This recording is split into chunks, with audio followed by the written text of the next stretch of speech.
Wandoor Sara gold സ്വർണ്ണനിധി പദ്ധതി 6ാമത് bumper സമ്മാന നറുക്കെടുപ്പ് ഷോറൂമിൽ സംഘടിപ്പിച്ചു.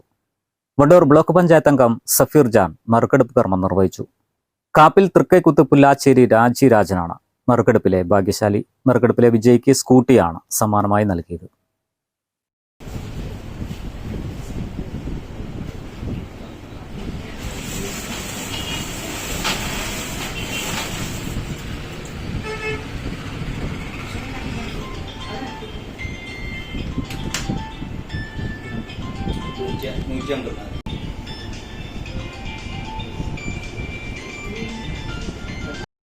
മാസം തോറും 1000 രൂപയടച്ച് 18 മാസം കൊണ്ട് 18,000 രൂപയുടെ സ്വർണ്ണാഭരണം ലഭിക്കുന്നതാണ് സാറ ഗോൾഡ് സ്വർണ്ണനിധി പദ്ധതി. നറുക്ക് ലഭിക്കുന്നവർക്ക് തുടർന്ന് പണമടയ്ക്കാതെ തന്നെ മുഴുവൻ തുകയുടെയും സ്വർണ്ണാഭരണങ്ങൾ ലഭിക്കും. കൂടാതെ പുതിയ സ്വർണ്ണനിധി പദ്ധതിയിൽ അംഗങ്ങളാവുന്നവർക്ക് 3 ബൈക്കുകൾ, വാഷിംഗ് മെഷീൻ, സ്വർണ്ണ നാണയങ്ങൾ എന്നിങ്ങനെ നിരവധി സമ്മാനങ്ങളും ഒരുക്കിയിട്ടുണ്ട്. ചടങ്ങുകൾക്ക് സാറ ഗോൾഡ് ഡയറക്ടർമാർ, ജീവനക്കാർ എന്നിവർ നേതൃത്വം നൽകി. Business desk, W vision news.